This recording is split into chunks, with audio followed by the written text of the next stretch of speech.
I mean, I know you do remember, but there were times when I would order gadgets online, and I was not fully transparent with you.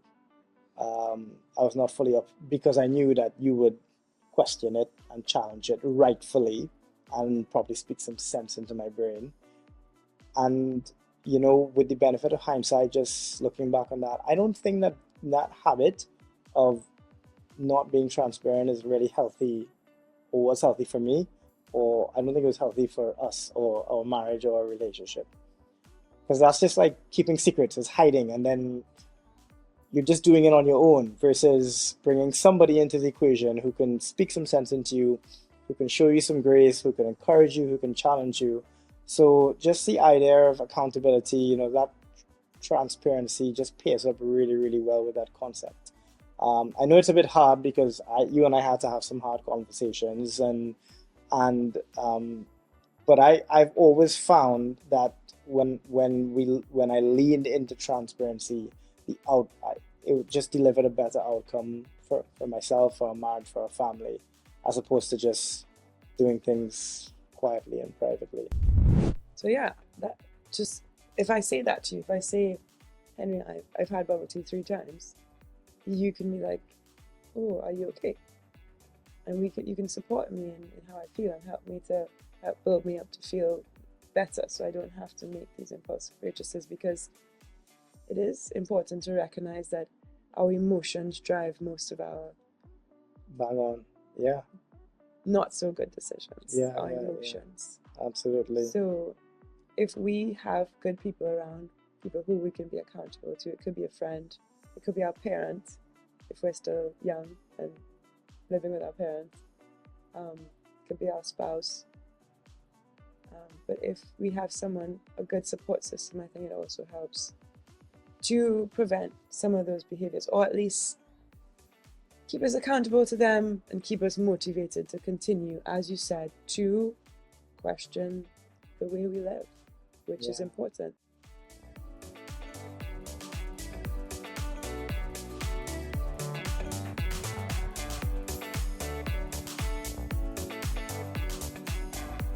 Welcome back to the Debt Freedom Made Doable podcast with Henry and Bianca. Hey folks! We're so excited to have you back or here for the first time. We have weekly conversations about how we can build the micro habits and the perspectives that we need to journey towards debt freedom.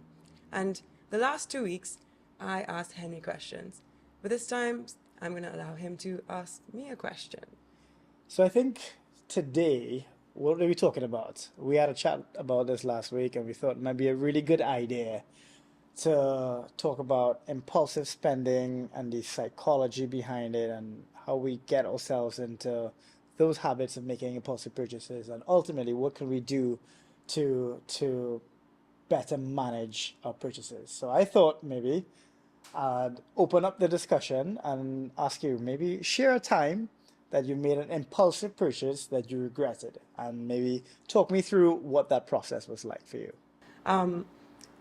I think one way I used to kind of spend without necessarily thinking too much was I loved traveling. Before we got married, I used to just go and live in a country for like 6 weeks to 3 months. I did that in Paris. I did that in India. I did that in Italy. So what I would do is, I didn't have an amazing salary, but I would work like temporary jobs for like 9 months, save as much as I need to then go and just live minimally in another country. And I remember the time I went to Paris, and I did have the plan to make money, and I remember I was going to teach English to children, right? And my first interview that I went to, I brought my bike over to Paris, and I was riding in the snow towards this interview, trying to find my way through Paris. I've never been there before. To get to this interview, snow is going into my eyes. By the time I get there, I'm so frazzled.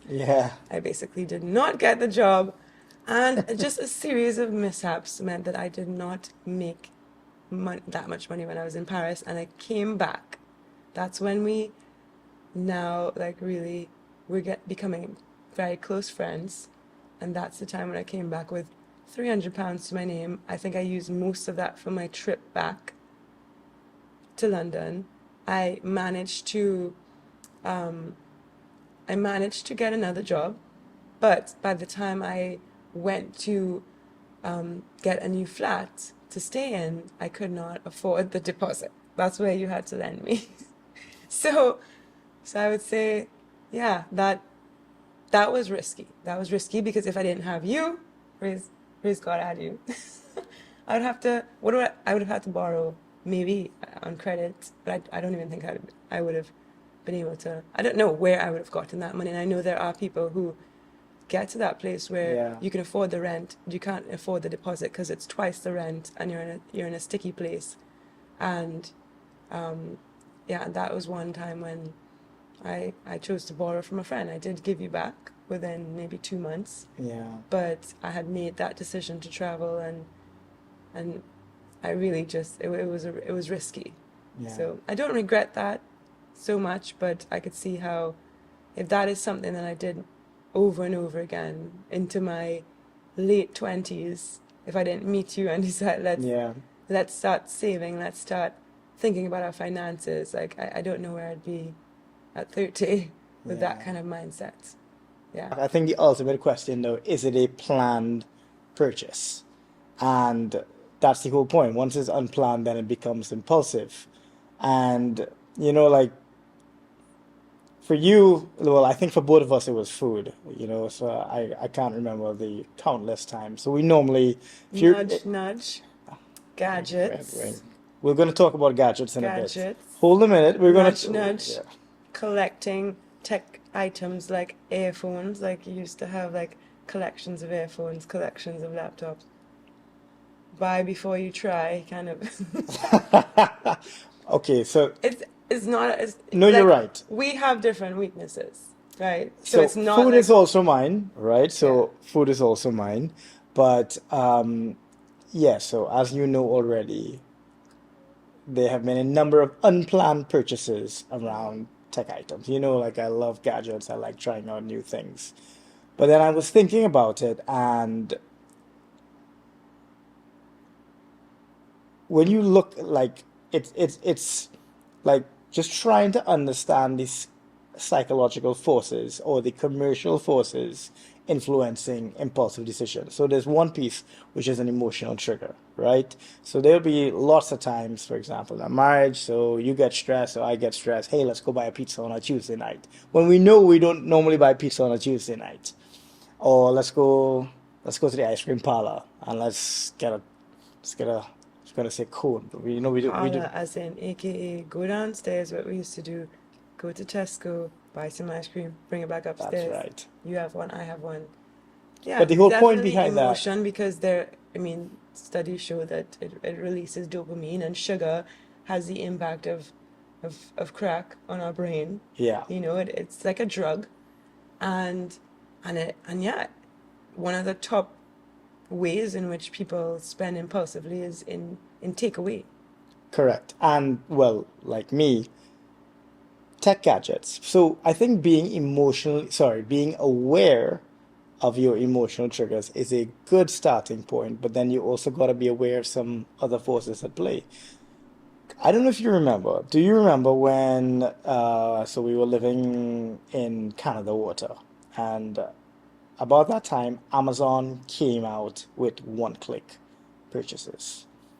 We talked about that in the last episode a little But bit. that was like a massive game changer. So I think the point is that the typical e-commerce model leverages a Impulse. combination of, yeah, no, it incentivizes impulse by Impulse. using a range of psychological and technological tricks on the mind. For example, seamless purchases, one-click purchases, AI personalized driven Marketing. recommendations, scarcity tactics, things like that. And And do you need it now? You can get it now.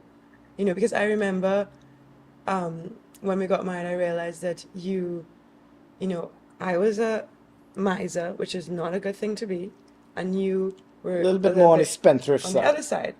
And what I would do to kind of reduce your spending is I would just kind of try to delay. Because if you had your eye on something you would want, there's no stopping you, but I would just try to push it down the road 6 or 8 or Yeah, 12 months. So then that just spreads out the spending, So, but with Amazon, it's like, oh, I really need a grater for onions so that I could save time. Like I just feel right now like, oh gosh, I'm so fed up of cutting these onions. I saw something on Instagram and it's only £25, but it's gonna save my life. Click yeah. next, and it really it's built to cause Incentivize you impulsive to spending. buy things you don't need. And there was a time when Hmm. there was an Amazon package at the door every day, and we lived in a small flat, and there's not enough space Yeah. for an Amazon warehouse in a small flat, and And half of those things became clutter. correct. And when there's an Amazon package on your doorstep every day, and it's a want and not a need, and then you're putting that on your credit card, and you're not paying attention to your spending habits, guess what happens? Your credit card debt goes up, which is what happened with us. But I don't know if you notice. Did you notice that when we left the UK and we came to the Caribbean, that our Amazon, now we still ordered on Amazon. I know that you needed to use it Hmm. a few times for the kids, etc. But did you notice that the purchases just drastically reduced? Can you guess why? Can I guess why? Yeah, Well, because we don't have next day delivery yeah, in Trinidad. that's it. So that's exactly right. So when I was thinking about it and thinking about some of the things that we did, towards the back end of leaving the UK to start addressing that issue, is trying to think about how could you incorporate points of friction into that process that would disincentivize you from making impulsive purchases. So, for example, let's say that you you're aware you're an impulsive spender. B, your partner's aware you're an impulsive spender. C, it's an issue. Then doing something like removing your card details from Amazon, or like temporarily deactivating your Amazon account. Anything that puts points of friction in that process that just makes it much more difficult. I know it's sort of stating the obvious here, but it really can be helpful. Yeah, so you mentioned one point of friction. A point of friction is just put an obstacle in the way of that impulsive behavior, That's it. right? So change your card details or just remove, well, I don't know if you remove maybe change your Amazon password for a while. Okay, I'm just not going to be able to log into my Amazon for a while. Change it to one of those crazy passwords and just somehow just make it really hard to log into Amazon. Unsubscribe from Prime for a while because that disincentivizes because it's no longer free. Um, and also, I think, remember, we decided if either of us wanted to spend over a certain amount, we had to tell the other person and agree on it. Because once our finances became joint and we had something to save towards, because we had children early in our marriage, we had to really think about when we spend over a certain amount and the impact that has on our finances. But I think for anybody, even a single person, an accountability, some being accountable to something, some goal that they set or Yeah, something that makes you think twice when you spend over a certain amount. yeah. Um, You mean, or or if you've been to the coffee shop too many times that yeah, month. Or another thing that we did was really make an effort to cook at home. One, it really makes you much more healthy because you know what's going into your food, and that really changed.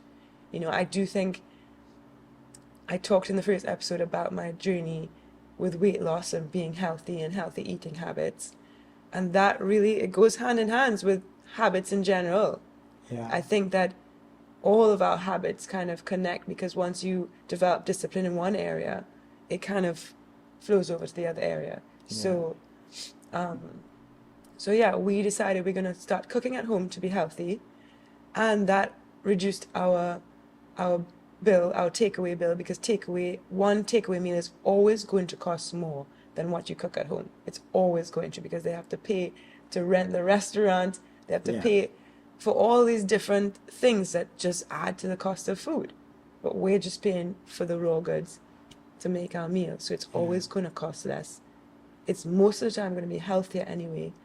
And on top of that, as we mentioned before, we looked at where do we buy our food, and we cut down our grocery bill. So first, you cut down your takeaway bill. We lived above a Tesco in an amazing pizza shop, and so we did pizzas and we did Tesco ice cream, and we cut down on that Ben and to Jerry's, one Reese's. Yes, of course. that is not a promotion. It is We're not promoting addictive. Ben and Jerry's, It is but oh my addictive. gosh. So addictive that you refuse to share any amount of it with anybody else, and that's why we used to have our own tub.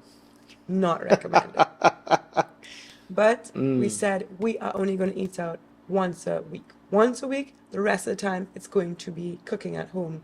And so we reduced our takeaway budget, and then on top of that, we reduced our grocery budget by hundreds of pounds by shopping somewhere that was much more affordable, but also enough of quality, because we wanted good vegetables, quality meats.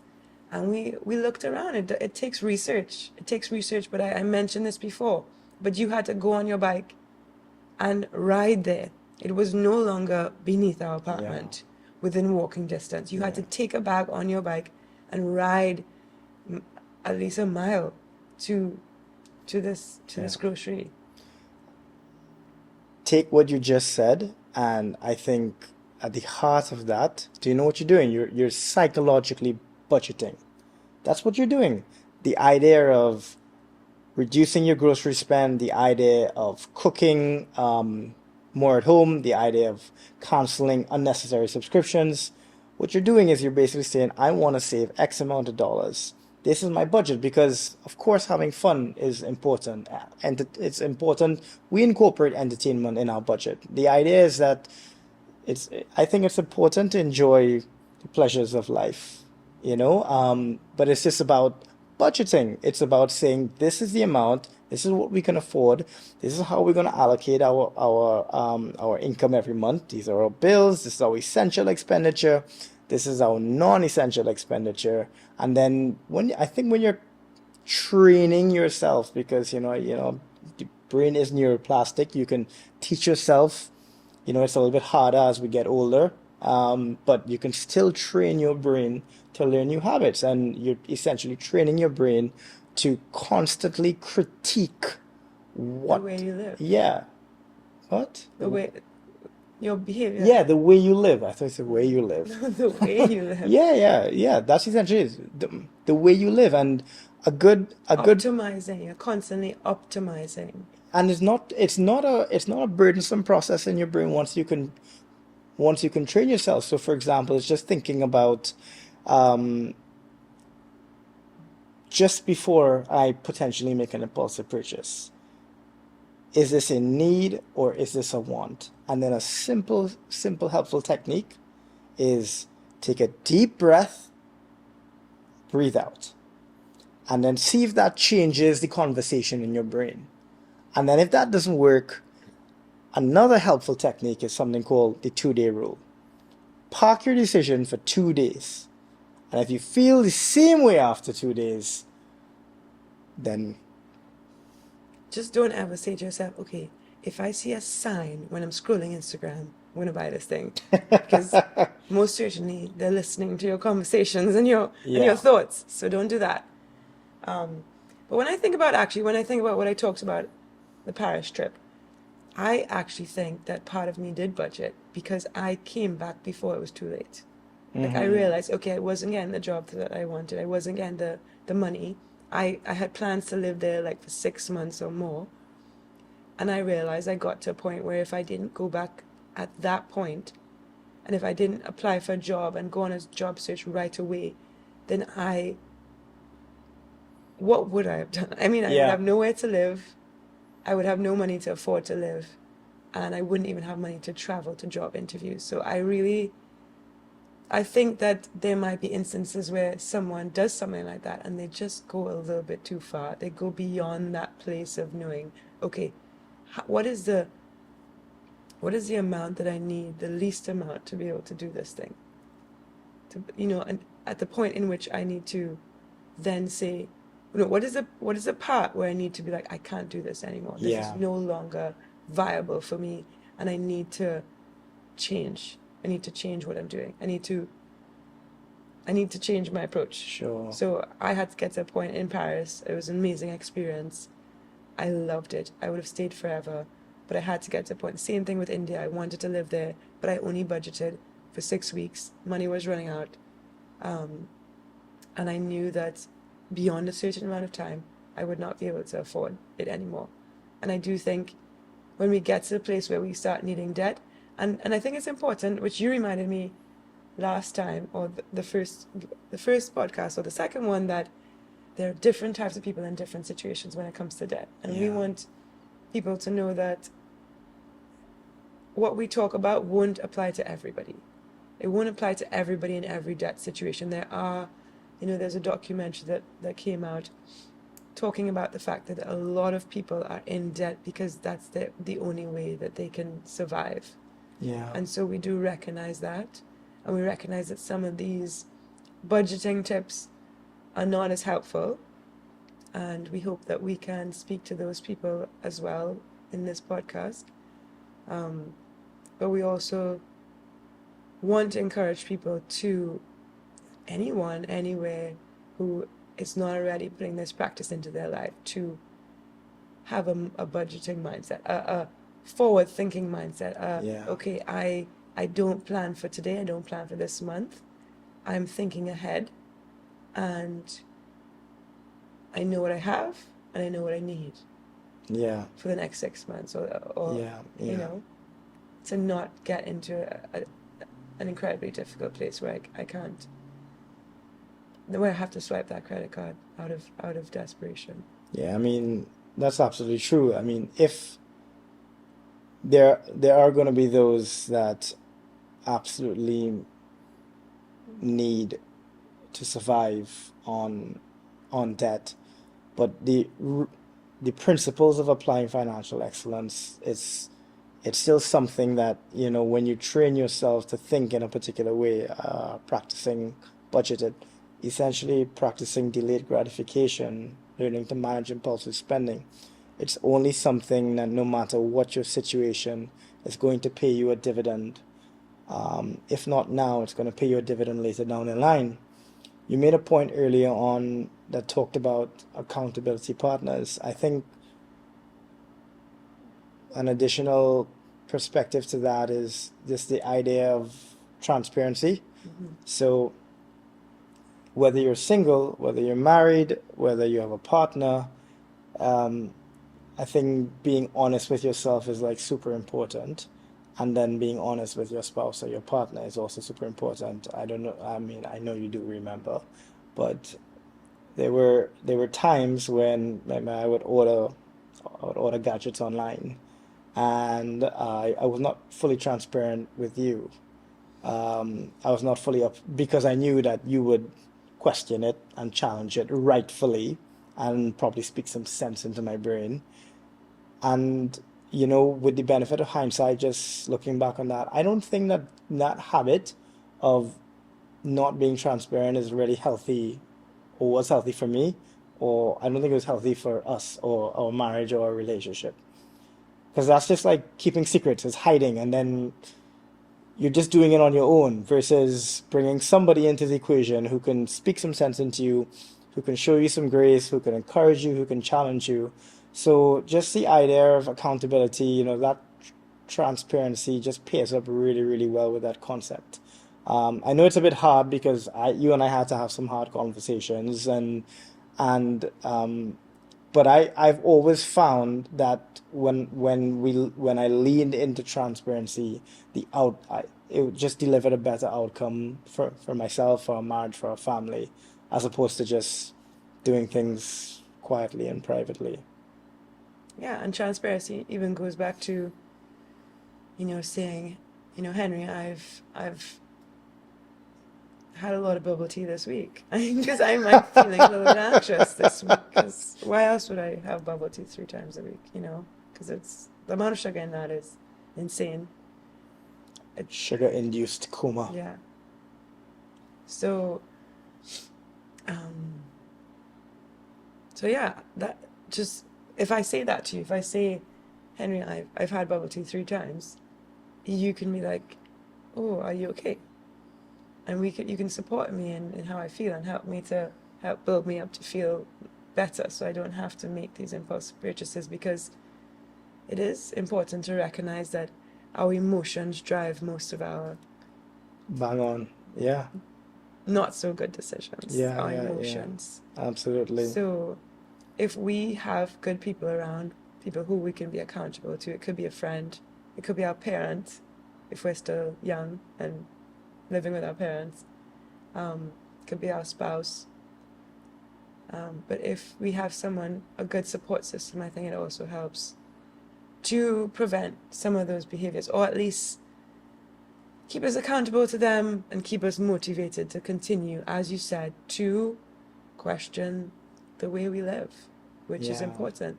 Another thing that I did, that I think saved a lot of money, that I'm really happy with, was a huge thing is, so it's a necessity to have a phone bill.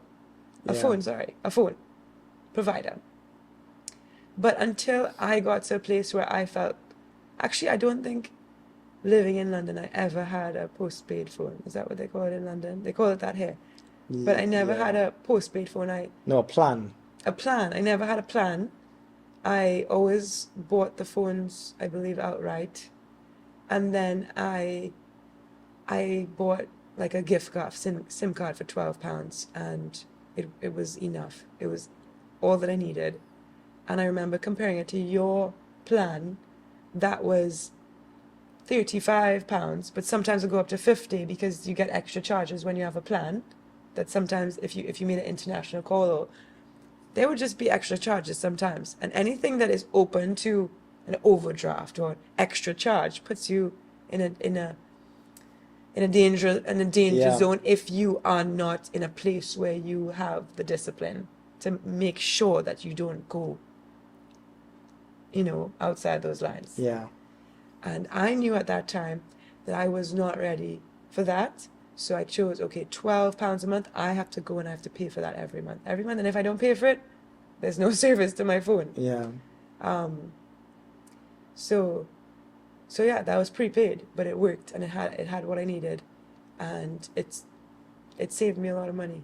And that was another thing. So I do think even the things that we need, necessities like phones, we can save a lot of money by choosing not to have the option that gives us all the excess, all the convenience. Yeah.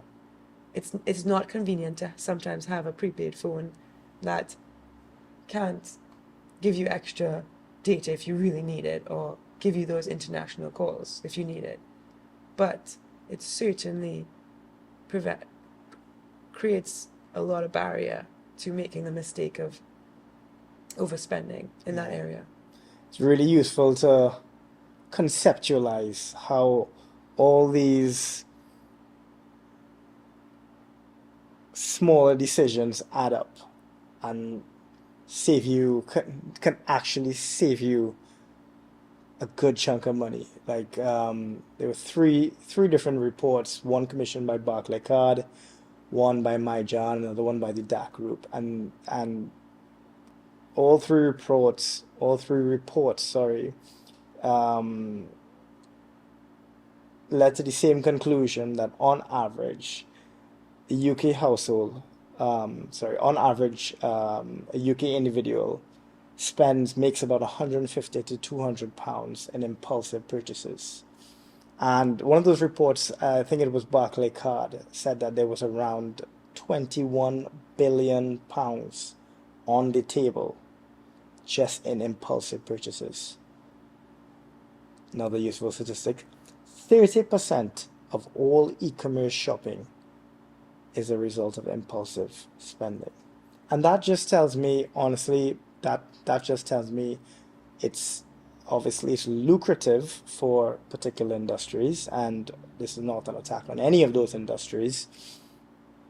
But at the same time, every individual has to take responsibility for their financial behavior. Every individual has to take some sense of responsibility and ownership for the financial outcomes, past, present, and future. And when you think about that, the average person, like you saving, what, 20 quid on your phone bill, smart decision, that adds up, that adds up. And then you think, wait a minute, if I'm able to actually cut my non-essential expenditure, because that's what it's about. So, a lot of these episodes are about how could we help get people out of credit card debt or just general debt. I mean, if you think of an individual P&L, you have your top line, which is I can get a better paying job, I can make more money, but then we don't often look at the expenditure items. We don't look at the non-essential expenditure items, and that does add up. Yeah, and another one that I really am proud of. Well, not proud of, but I it gave me so much flexibility when I first moved to London. Yeah. Actually, studying in the US, so I went to the US to study, and it was a great time there. I was in Texas. Everything's bigger in Texas, though. So I just realized in university, I had grown up I mean, living in the Caribbean actually it's quite nice. And we grew up in Trinidad, and it was a really great childhood and teenage years, and you grew up kind of sheltered. So I went to university, and I realized I was in a bubble and I was in Texas, which was even a greater bubble, because in Texas, everything is big in Texas, but also you can have anything you want in Texas. Well, in America, I feel like there is the American dream, and so that's why I gained 50 pounds. But you don't have to be super wealthy to have a lot of things in America. So how I felt is that I want to go where I will learn to struggle, where I truly learn the value of money. I could have gone straight out of university and gotten a job in a consulting firm. I did economics or something like that that would just earn me a lot of money. But something inside of me said, I need this bubble to burst. I need to know the value of money. I need to get out of this comfort zone. And my first instance, because I was studying economics, was to go to India, because in India you see the stark contrast between wealth and poverty, and it just shocks your system. But I ended up in London, which was actually such a difficult place, because the cost of living is so high there that is where I learned the value of money. And in the first 4 years, I told myself I am going to rent a place for less than £500. I was not, I lived in the smallest rooms. The tiniest rooms, one was above a Korean barbecue shop in New Malden. There was a guy who lived in my flat upstairs who used to hoard all the dishes, and they were never washed. And when we went to look for it, it had like all kind of cobwebs. It was just, it was my bed, my cupboard, and my radio. But knowing my means, knowing where I was, and knowing what I needed to learn, I loved it.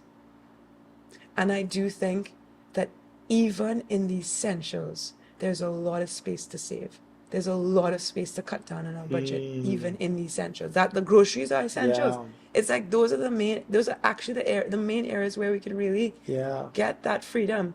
And me choosing to sacrifice on my housing, I figured I'm going to spend most of my time out. I'm going to go and enjoy London, and I'm going to use the money that I save to be able to do internships where you don't really get paid that much, or I'm going to use the money to enjoy my experience here, having a good experience here. And so I saved on rent, which is an essential. I must have a roof over my head.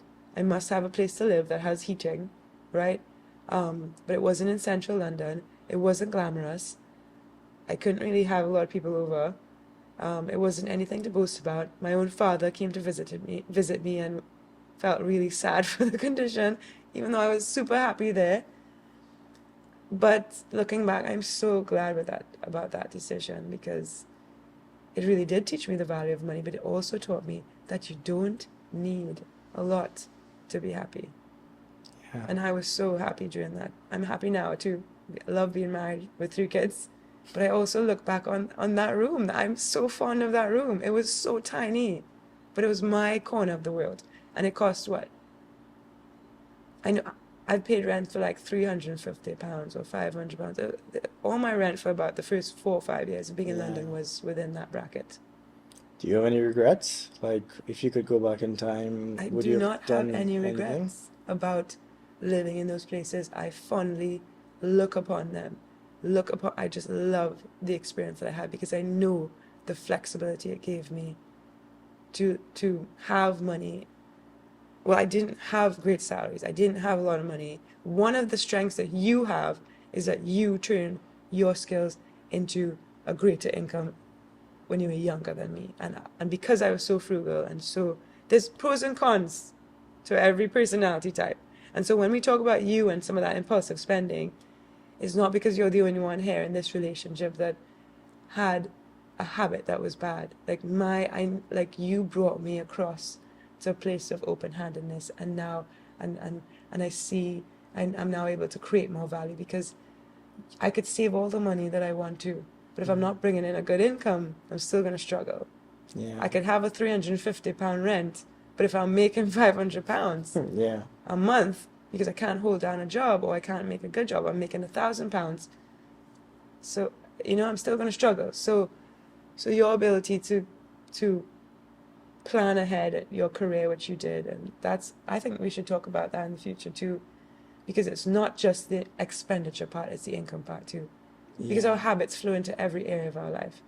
Our habits, if we have the discipline, we can cut down on on expenses, and we can optimize our expenses for where we are. Where we were at that time meant that little was right for us.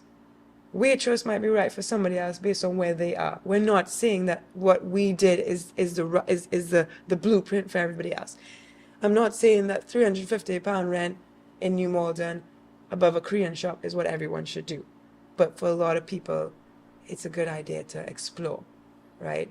So yeah, and it goes both ways. But today we're talking about expenses, and those would be some of the ways in which I think that I personally saved money before we were married and gave myself more flexibility and prevented myself from ever having to borrow, besides that time I borrowed from you. Yeah. And also, yeah, is there anything else that comes to mind that maybe any decisions that we made or you made to, yeah, as you say, optimize and budget better, be in the habit of mental budgeting? I think no, I can't. I think we covered the main areas. The only thing I could think of is two words: time and grace. Changing habits like impulsive spending that could be deep rooted in other psychological issues with other emotional triggers is I found is not something that you can work through overnight easily. And sometimes you have to give yourself time. Sometimes if you really really want to learn financial discipline, you have to give yourself time, and to accompanying time, you have to give yourself grace. You have to recognize, as we did in our marriage, that we had many setbacks, we had a few disappointments. I've made a few mistakes, you have as well, and then we show grace to ourselves, and then we show grace to each other because directionally we know we want to head in this direction. And then you just have to trust the process. You have to trust the process that you give yourself enough time, enough intentionality, and some grace that it's possible to develop strong financial habits, including using your credit card. Because ultimately, it's a path to freedom.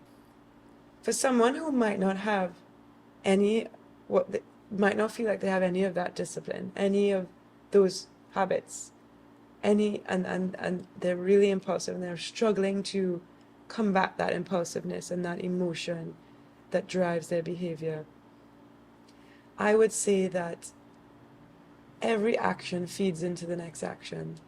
Discipline Mm, begets discipline. Yeah. When you choose to make that small, and that's why Henry and I are just obsessed with Atomic Habits, because it has really helped us.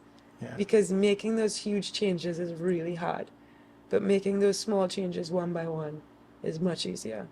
And the cool thing about habits is that they pretty much show fruit. They bear fruit. They bring reward if you do it long enough. They bring reward. For instance, if going back to how you eat, if you eat well, Yeah. you can feel better within days. You can feel physically well better in a few days. If you just do 1 month where you spend a little better and you realize, okay, because I have anxiety, I go and I eat. But actually the fact that I didn't do those 5 impulsive takeaway purchases, I have less anxiety. Yeah. Because I'm now not having to battle the anxiety of the purchases that I made that I shouldn't have made. Yeah. And so there's this feedback loop of habits. Good habits have a positive feedback loop and almost immediate feedback loop. And that's why making that first step and and some of the stuff we talked about are small steps that you can make. First, can you change your phone bill? Can you save £20 off your phone bill? £20 makes a difference. What if that £20 goes towards paying off your debt instead? His phone bill was between 35 and 45. Mine was 12. Yeah. How much of a difference is that? Yeah. In that moment, I'm not able. 42 minus 12 is 30. £30 to pay off my debt. That's a lot of interest that I'm saving, and I'm chipping away at my debt. And we are proponents of chipping away, because you chip, soon enough it's gone, or soon enough you feel more powerful. You feel like I have the power to overcome this with that tiny chip, like a woodpecker, and soon enough you have a large hole. There we go. Well, I have to say, I enjoyed this conversation with my beautiful wife, and I look forward to chatting to you next week again. Yes, and we, of course. Hey folks, so if you liked the content of this video, please feel free to hit that like button, hit that subscribe button, drop some comments if there are any topics you want us to cover. Yeah, we are committed to giving practical tips, practical advice, just small practical actionable steps that we can take to debt freedom, because we can talk all the theory, all the ideas, but how do we actually do it? And we're not only going to talk about it, but we are creating tools to help you, affordable tools to help you on your journey to debt freedom. We are so excited to be on this journey with you. Leave a comment, tell us what you want us to talk about, send questions, but we love having you here. So see you next time. Until next time, take care guys. Yeah. Bye. Thank you for listening. If you enjoyed the Debt Freedom Made Doable podcast with Henry and Bianca, make sure you like and subscribe, and check out the description below the video for links to our website, our waitlist, SOA calculator, and more tools to help you on your journey to debt freedom. Again, thank you so much for spending this time with us. We'll see you again at the next episode. Goodbye.